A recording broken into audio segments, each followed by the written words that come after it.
Hi, good morning. How are you guys doing today? Yeah, sorry, I've been busy the last 2 or 3 days. I guess there's not much to do, so I've been helping a friend of mine paint his house. I'm not much of a painter, but it's kind of fun. Just get outside, do some exercise. Got paint all over my hands. So I learned something about myself. I showered, and apparently I guess I don't wash my elbows good. So I had to change the way I shower. Oh, that's weird. Let's start with my arms, right? You put the soap on that washcloth. I guess I don't do this. Yeah, it feels like no, I do this. Oh, maybe I hug I don't know. Oh, gotta practice showering. All right, anyways, one of the comments I had a few days ago by Phyllis was about tuning, and she just kind of asked if I could help with tuning. That's a very good question, and I should do an episode on it because if your ukulele is not in tune and you don't know how to tune it, how can you practice, right? How do you play? So Phyllis, thank you for the comment, and I will do that today. So we're gonna talk about how to tune your ukuleles. There's two ways to do it. One way is just kind of using your ear, which I don't recommend. And the thing is, it's not because I don't think, it's not because I think tuning by ear is too difficult, but I think it is too difficult for a majority of beginners. Okay, so I would say just go out and get an electric tuner. They have these little clip-on tuners now. It clips onto your headstock, and they're pretty affordable now. I think I've seen some for like $7. You can get some on Amazon, maybe $12, $20. I would say if $20, you get a pretty decent one. They're all pretty consistent, but what I've noticed is usually the more expensive ones, they are a little bit more accurate. Now, as far as getting a tuner that's accurate, it really depends on your ear. So like the tuner that I normally use, I have a clip-on one. I think it's about like $60, and I think it's a good tuner because of my ear. When I use it and I tune, and then it tells me everything's in tune, and I play, to my ear it sounds like I'm in tune. When I use the cheaper ones, like the $12 ones, the tuner tells me I'm in tune, and I play. To my ear, I'm still a little off. Okay, so I use a $60 one. I think it's good. It's good enough for me. It keeps me satisfied. So basically, you want a tuner that's slightly better than your ear, right? Because if it's better than your ear, then it's gonna sound like you're in tune. If you have a tuner that's not as good as your own ear, then when your tuner says you're in tune, your ear will say, no, you're not. Okay. And a good example, if you look at Jake, I think his tuner, he uses the Peterson strobe tuner. I think it might be about $1,000. Okay, so there's been times where we've actually performed together, and while I'm on stage, I'm kind of tuning up, Jake's talking, and I'm using my $60 tuner, right? I got it in tune, play a chord, okay, ready to go. And then Jake hears it, and he's like, I think your E is a little flat. So, okay, so now, of course, I believe Jake's ear is better than my $60 tuner, although my ear isn't. So I'll just trust him. I'll just go a little higher, and now my tuner is saying I'm sharp, I'm not in tune. But then Jake goes, yeah, it's better. All right, so if you don't have much experience, I'd say a $20 tuner, $18 tuner, that's a good place to start. Okay, and the clip-on. So there is the short version of how I can teach you to use the tuner.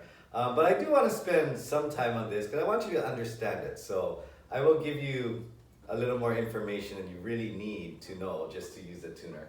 But I think it might help. And you know me, I believe in trying to share knowledge, and it's not just you. These episodes are not about you just doing what I tell you to do. It's about you understanding why I'm asking you to do it, or why I'm suggesting this or whatnot. Okay, so today's topic is tuning. So Phyllis, this episode is for you. Let's get started.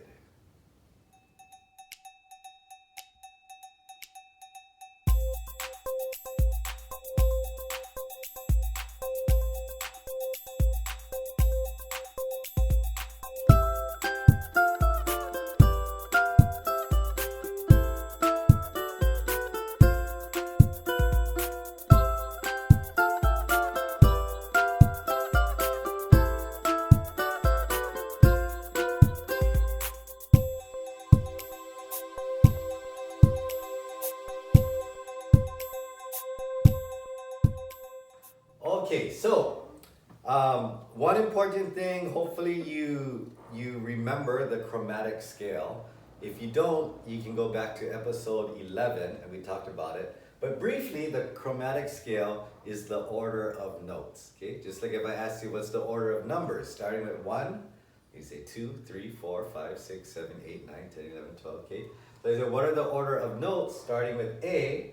You should know. If you know your chromatic scale, you'll be able to say A sharp, B, C, C sharp, D, D sharp, E, F sharp, G, G sharp, A. Okay, and as you move this way, the notes are getting higher and higher and higher and higher. Okay, so one thing that I want you to realize before we start, before we even use the tuner, is that, okay, if this is a D note, space number 5, okay, and I move one space to the right, this is your D sharp note, okay? So if this is a perfect D, and let's say your ukulele is, the intonation is perfect, if this is a perfect D, then this should be a perfect D sharp. And then the next one should be a perfect E. Okay, but one thing you have to remember is that just because we say D, and then D sharp, and then E, and then F, you have to remember that there's still pitches in between that. So for example, if this is D, wait, D sharp is here. So if this is D, and this is D sharp, right here, D sharp, so this is D, I'm just bending the string, and D sharp. There's actually pitches in between that. Listen to this, D, slowly getting higher, but I'm not at D sharp yet. I'm somewhere in between D and D sharp. Maybe right around here. Oh, gotta go higher. Right around there, right? So that's your D sharp. So D, and everything in between. Okay, everything in between is actually a different pitch, but we don't have a name for them. So we don't have a name for every slight pitch that goes a little sharp, right? This is D, you sharp it a little bit, that's D sharp. You sharp it a little bit, that's E. Sharp it a little bit, that's F, okay? But there are pitches in between, okay? So, that's one thing I want you to remember, okay? Now, I'll come back to that, I'll show you why that's important later. Now your tuner, how does a tuner work? Okay, if you touch your headstock with your left hand and you pick a string, you're gonna feel the head vibrating. Okay, that slight vibration is what tells the tuner what note you're playing, or whatever the pitch is, okay? So like this should be an A. So the tuner feels the vibration on the headstock, and it'll tell me on the screen, A, okay? Now, here's the thing about tuners though. The tuners can only tell you what note is being played, okay? It has no idea if you're trying to find an A note, or an E note, or a C note, or a G note, okay? You have to know that. The tuner is just a tool to tell you exactly what note is being played, okay? So, most tuners, when you look at the screen, it looks something like this, okay? And let's say we're trying to find a C note, okay? So we're trying to tune our C string. Okay, for example, we're trying to tune our C string, but when we play this string, it says A sharp, okay? So that means we're in the area of A sharp, okay? Because remember what I was saying? This could be a perfect A sharp, okay? If the needle, there's a needle that's gonna move like this as you tune your ukulele, okay? So if the needle is right in the middle, then that means you're at a perfect A sharp, okay? But remember how I told you the next note that we know, that we have a name for, is B, okay?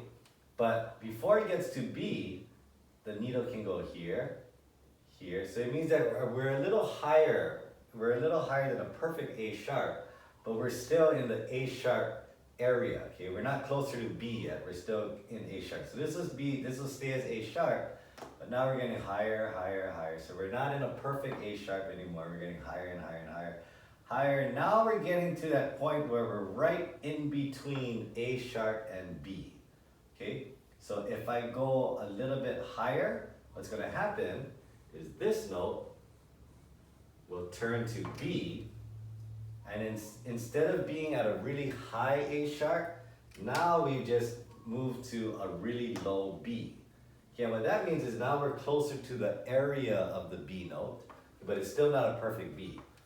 So we're here, we're kind of in the B area, but we're kind of flat. So we gotta go higher, higher, higher, higher, higher, higher, higher. Now we're at a perfect B, okay? But let's say we're trying to tune the C note, okay? So we're here now. We wanna get here, so that means we gotta go higher. Okay, so we go higher, the needle will start moving, and we get to that point where we're almost in the C area, so let's go a little higher. Okay, now this will change to C. And just because this changes to C doesn't mean we're actually at a perfect C, right? It needs to be in the middle. So now we're at the low part, and we go higher, higher, higher, higher, higher, higher. Oh, we went too high. Okay, let's go lower, lower, lower, lower. Oh, too low. Higher, right in the middle. Now that's your perfect C. So now your C string is in tune. Okay, so you have to do that with all 4 strings. Okay, so it may seem like a lot, but it's really simple once you get the hang of it. Okay, so let's say we're trying to tune. We want to tune our A string. Okay. So our A string is on the bottom, right? Okay, so let's say we pick our string, but we're sharp. So let's say we are at, let's say our tuner tells us where the needle looks something like that. Okay? So we're here. So what note is this? It's around the C note, but it's not a perfect C, right? It's kind of flat, okay? So we're here. So we want to bring it down to B. So the first thing is let's just make it low. So the way I would do it is because I'm at C, I know that it's going to hit B, then I'm going to go down to A sharp and I'm going to get to A. So if I'm sharp, okay, I'm not going to actually go C, okay, I'm at C, where's C?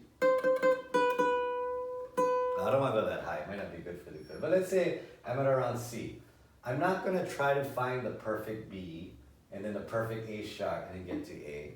I'm just going to go C sharp, C, B, around there. Oh, a little lower. Okay, so now what I just did was I quickly went into the area of A. Okay, and it doesn't matter to me. I don't care if the needle is here or here or here. I finally got the A note there. So let's say, okay, so this sounds like I might be something like around here. Okay, so now I'm pretty close. So I just gotta go lower. Okay, so 35.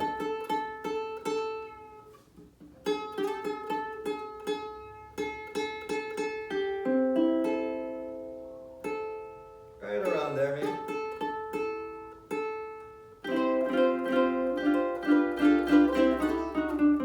Okay, so something like that. All I want to do is get in the area of the correct note, and then I'll fine tune it later.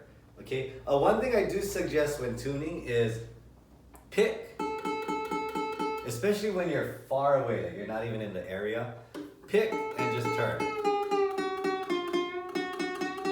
See, I'm always picking, and now you can hear the sound changing, and you can see the tuner moving. So you're watching the tuner, you're going higher. Okay. So let's say I'm at G and I want to go to A. Okay, so let's say I'm at G, where's G? Okay, so I'm at G, I want to go to G sharp and then A. So I'm watching the tuner, it says G. Okay, I'm just going to go like this. Oh, okay, now I'm closer to G sharp. Okay, now I'm getting close, now I'm kind of in that area. And it's going to go, now I'll kind of slow it down a little bit. Oh, too much. Hey.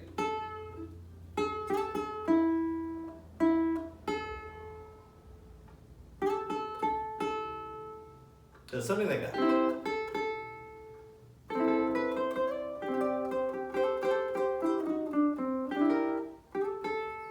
so, and that's kind of how your tuner works. It's just, the tuner is just telling you what note you're playing or what pitch, okay? And to me, that's the most important thing, is understanding that, just because it says A, this is a perfect A. This is a little flat, but it's still close enough where we can't call it G sharp. So it's still an A, it's just a little flat, okay? Or it's an A, but it's a little sharp, but it's not far off enough where you would actually call it the next note, okay? So that's why with the tuner, just remember, if you're at A, and even though it's like this, okay, you're definitely not at a perfect A, but you're still in the area, so the tuner will still call it an A and just let you know that you're kind of sharp. So if you're trying to find B, you gotta go some more, some more, some more. You're trying to find B, and then finally you get to the area where you're closer to A sharp. But you're over here. So you go higher, higher, higher, higher. You're still in A sharp, you're still in that area. You're not at a perfect A sharp, but you're in that area. You go higher, higher, higher, higher, and now you finally reach that point where you're closer to the B notes. You'll probably be here. So you want a perfect B, then you go to the middle, and that's your perfect B. Okay? So this is how tuners work, and I think they're really good to have. And nowadays they're so small too. You can just keep it in your ukulele bag, and you bring it out, tune it up, and I think this is one of the best things you can have as a musician. Okay, and then like I said, you start off with something, maybe a $12 one. I really like the clip-on ones. I would recommend this. I see a lot of these clip-on tuners a lot now. In the olden days, the tuners would be something that would look like this, and you kind of put it on your lap, and then you try to play into it, like this. But I do find that the clip-on tuners that are actually taking the vibration from the headstocks, I feel like those work better. Okay, so Phyllis, I hope this helps. Step number 1, you gotta get one of these, okay? Whether you do it on Amazon or your nearest music store. On the ukulele, there are on the tuners though, a lot of them have different settings, okay? You can use a ukulele setting, a guitar setting, a bass setting. I think I even seen like a violin setting, but chromatic setting. That's what we're using, okay? That's what we wanna do. I'll explain what the ukulele setting is. It's almost the same thing as the chromatic setting, but imagine that we're doing the chromatic setting, but it doesn't have the notes A sharp, B, C sharp, D, B sharp, F sharp, G sharp, and A. The tuner will only know G, C, E, and A, which is the names of the strings, right, for the ukulele. But one of the problems I have I've had before, maybe they improved it, I'm not sure, but I've always used the chromatic setting. But one of the problems I've had before with the ukulele setting is that when the ukulele is brand new, the strings are usually way out of tune, like not even close, okay? So the way the ukulele setting would work is, if I play an F sharp, it won't tell me F sharp because the ukulele setting doesn't know what F sharp is. It'll just tell me, it's just gonna assume that I'm trying to tune the G note because it's the closest. So it'll just tell me higher. So I'll just go higher, and I'll just keep telling me higher until I get to the area of G. Then the G will kind of get in the middle, and then I got my G note. But one of the problems is when the ukulele is really out of tune, and let's say I'm trying to tune my E string, okay? I'm trying to tune my E string, but I'm so out of tune it says C sharp. Now my tuner will assume, the ukulele setting will assume I'm trying to tune the C string. So then it'll tell me lower. Okay, but because I understand the chromatic setting, I know I want to go higher. But the ukulele setting only knows G, C, E, and A. So it won't even tell me that I'm at C sharp. It'll just tell me lower. So I'll just go lower, lower, lower, and then I'll hit C, but that's not the string I'm actually trying to tune. So maybe it's improved now, because I would assume it must have improved, because that's a pretty terrible thing. But I've always used the chromatic setting, and I think you should too.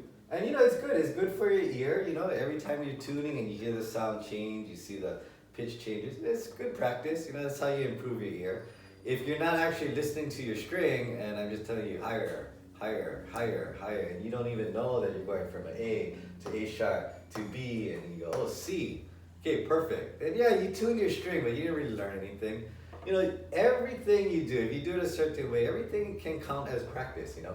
Going from A and trying to study that. Oh, that's an A, but I want to go higher. I get A sharp. Oh, okay, that's A sharp. You know, you train yourself, even if you're not doing it on purpose.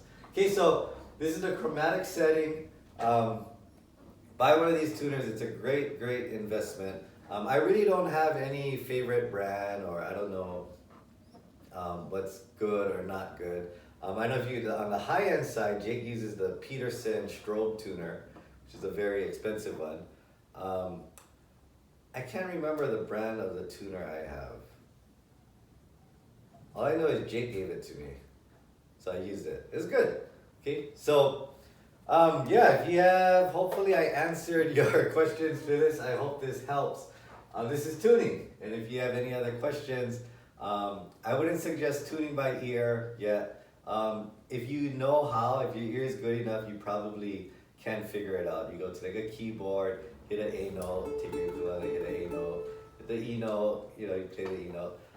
But I think if your ear is good enough where you can tune by ear, there's probably a reason for that. Maybe you're a piano player, or you know, or a guitar player or something, or you know, or you sing or something. So you probably have a musical background. So I don't think you need to be taught how to tune by ear. I think you can probably do it on your own. Okay, so this is more for if you cannot tune by ear and you get an electric tuner, how do you use it? And this is it. So I hope this helps. If you have any other questions regarding tuning, just leave a comment and I'll get to it as soon as I can. All right, I gotta go shower again and take care of my dirty elbows. So I'll see you guys later. All right, have a great day. Cheers.